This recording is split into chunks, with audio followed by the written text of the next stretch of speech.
And over on the far side, maybe needs the binoculars to see the 1500 meters women are lining up for, again, what promises to be a race, perhaps two races, because Faith Kipyegon, who we're going to see in a second, Sinclair Johnson, who's had a great year, big step forward for her, but she'll not be, I don't think, expecting to hang on to Faith Kipyegon. Mashesha might try to go with it, won Diamond League early in the season. Didn't perform too well at the World Championships. Jess Hull has had COVID and just trying to find her best form again.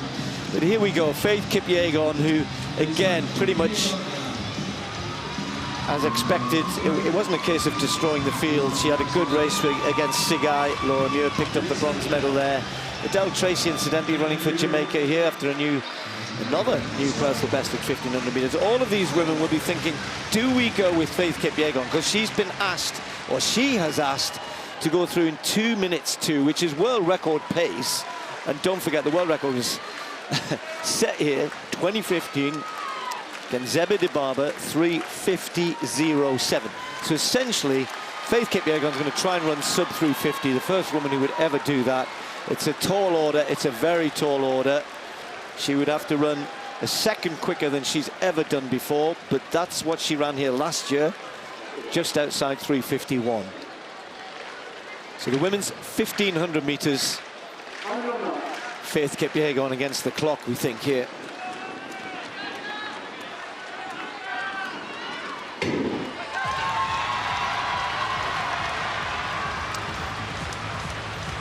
Well, the issue if you're going to go that hard and that quick and that fast is having pacemakers who can take it out quick enough and make sure that you can keep that going through 800 meters at the very least. And 2:2 is, you know, you've got to be a decent 800 meter runner to go through at that pace just and then stop, never mind anything else, then to keep going. And Kipyegon's just dropped off, perhaps a little bit sensibly, thinking that maybe going a little bit quick here.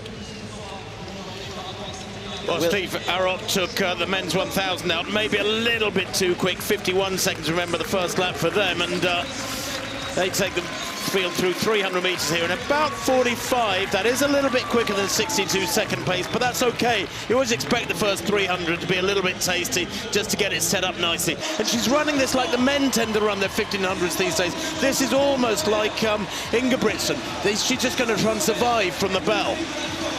She almost looks as though she's getting quicker, but the lights are just imperceptibly just moving a half a meter away from her. She knows she's got to try and keep on this, use the lights. It's a massive aid these days. She's come to the bell, it's so quick, 2:49 there, thereabouts to the bell. Faith Kipyegon completely on her own. Griffith in second place at the moment, Mashesha just trying to follow her, but they are so far distant. Now down the back straight, Faith Kipyegon will be trying her best, but those lights are just moving away, but she can lift it in the last 200. Perhaps better than Dibaba managed, but it's the lights are set at an even pace, if you like, but she's got a chance here, she's got a great chance. Don't forget the world record, 3:50.07. Faith Kipyegon of Kenya, the Olympic and world champion, has got a great chance of doing this. She's picking it up again. She's finding a little bit extra. The crowd are on their feet in the home straight. This is going to be so close. Faith Kipyegon trying to break the world record. It's her versus the clock. The last 30 meters. 20 to go. She's going to be so close. Watch the clock.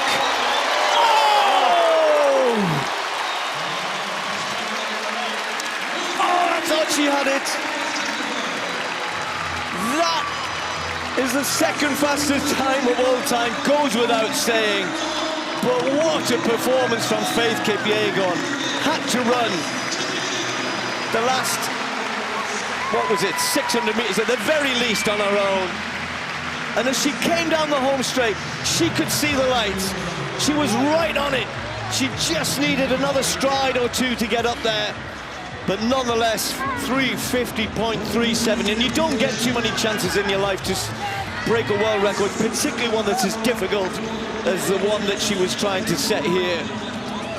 So hats off to Faith Kipyegon, a brilliant piece of distance running all on her own. Nearly did it. Nearly. It was so close, Tim. 0.3 of a second off the world record. There she is on her own from 600 metres out at El Tracy. And the first pacemaker, Ali Wilson, did a wonderful job. It was just a bit beyond her. If she'd had a race on her hands, maybe Sifan Hassan, or indeed a Dibaba of old alongside her, she might have been able to push for that world record. Beautifully relaxed form from her down the home straight. 3:50.37, as you said rightly, Steve, the second fastest time in history. Personal best, a Kenyan record, fastest time in the world this year. So near, yet so far. It can be a cruel sport. The clock can be cruel.